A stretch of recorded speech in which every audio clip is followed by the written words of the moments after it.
I have been wondering for years now, where have these characters been? It has been a long time, and we have not seen them for the entirety of the official canon of the games. Now, they have been in the Archie comics, and they were portrayed pretty well, and they looked really good. Their designs were easily translated from classic to modern. So why don't they do that in the games?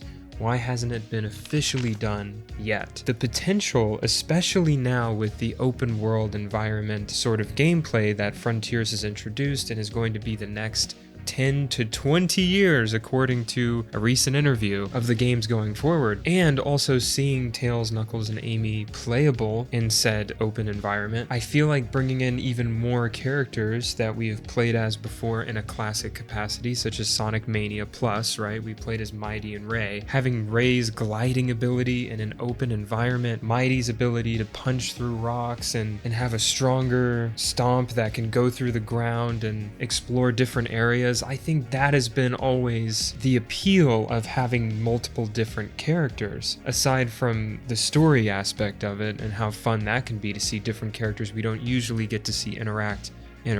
It's part of what I do here on this channel. I like all these different characters to interact that we don't usually get to see in an official capacity. And bringing that to life is a huge motivation for me and just brings so much excitement and joy when I'm working on my show. Like all these different scenes I get to do with different characters interacting with each other, that's crazy on its own, let alone being able to play as them in a game that has also a great story behind it.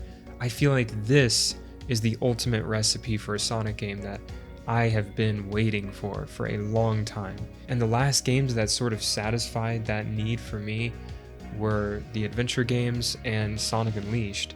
Unleashed, 100%, was very well done and fully realized. I just wish it had more characters. I mean, we know that they were originally going to put Shadow in Sonic Unleashed, but it didn't happen. But that aside, a game where playing as a different character will give you not only a different experience in the gameplay, but in the exploration of that open environment. That's not something that's been done yet. And when you look at Frontiers, and when you look at that Final Horizon DLC, it's clear to me that the world is beautiful, but there's just all these platforms and they're color-coded, and so you know that, oh, if I'm Knuckles, I can't go up there because it's yellow. I have to go to the red towers or whatever. It's just not exactly what I had in mind for multiple playable characters in an open world. You know, color coding platforms, and that's just nonsense to me.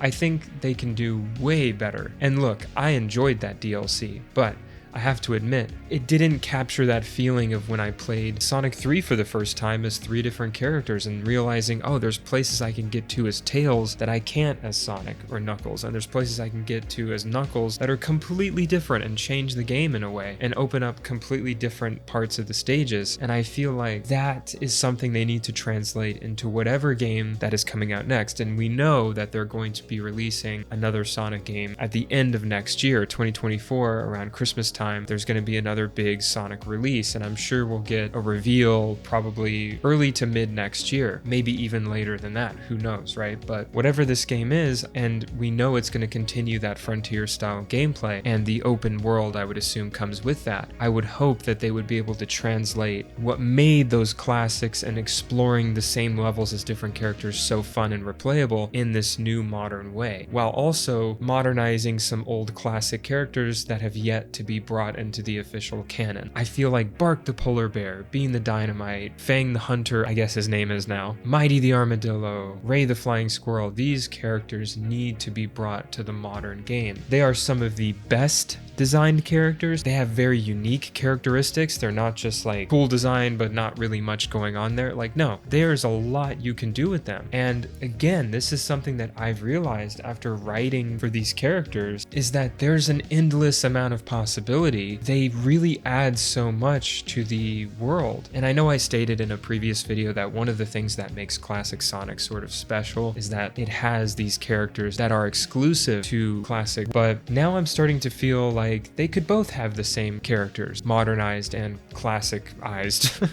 They can have both. I think what makes Classic special mainly is the gameplay and the more cutesy and fun design versus the cooler and edgier design, right? So that's the obvious distinction. We don't have to have characters that are going to stay there. And I know that they've stated that they're not going to bring over certain classic characters to the modern world, but yet they did it for years, for the longest running comic series ever, the Archie comics. This is what sort of drives me crazy, because I'm like, well, if it was clearly such a success there and we got to see all those modern characters and the modernized classic characters interact with each other and coexist, that feeling of the Archie world, that it had humans and it had a lot of Mobians, it's like, if you're gonna have a lot of Mobians, you might as well bring in as many as you can.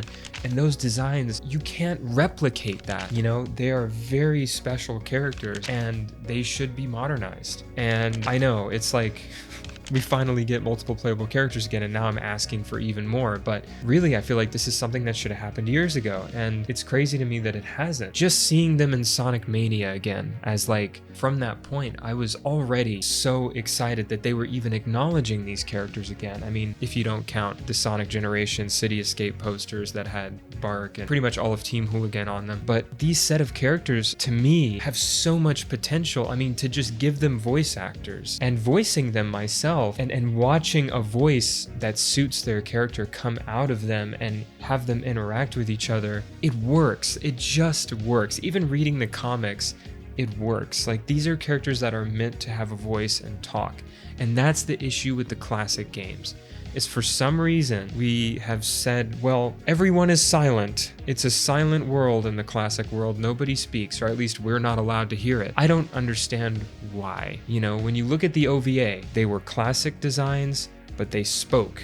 They were characters. They had voices. I don't know why now that's just not a possibility, and hasn't been for a long time. I feel like Generations just really ruined things, because ever since that came out, there's been this no talking with the classic characters, and I really dislike it. They have these beautiful animations that they do nowadays, especially in Superstars, but also in Origins and in Mania too, and there's just no vocals. I mean, they could use the same voice actors as the modern characters and it would work, or they could use different ones, but probably be better to have different ones. But I'm just saying that there is a lot of untapped potential there, and I feel like if they want the classic games to be more successful, they should have cutscenes with dialogue and with voices. I mean, I was watching that one animation they did with Fang, and he's fighting all the heroes, and it's just like, why not? It's the one aspect of this whole animation that's missing, is giving these characters voices. Mike Pollock already voiced classic Eggman and Generations. Like, why is this a weird thing? So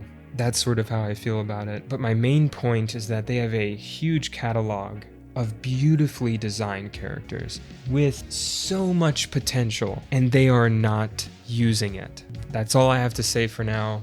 Thank you guys so much for watching. I appreciate all the support you've given me. Sonic Cybernetics Episode 5 is right around the corner. Production has really kicked up even more. There is about a scene and a half left to animate, and then it's all just editing with sound effects and making sure all the voices are perfect, if there's any lines I need to redo and all that kind of stuff. So we're entering more of the final stages of this episode, and then Episode 6 will be the finale. I'm really excited to wrap up Cybernetics and move on to future projects and stories. So thank you all so much for watching. Be sure to subscribe to support the channel. We would really appreciate it. This community is amazing already, so I just want to thank you again, and I will see you in the next video. Peace out.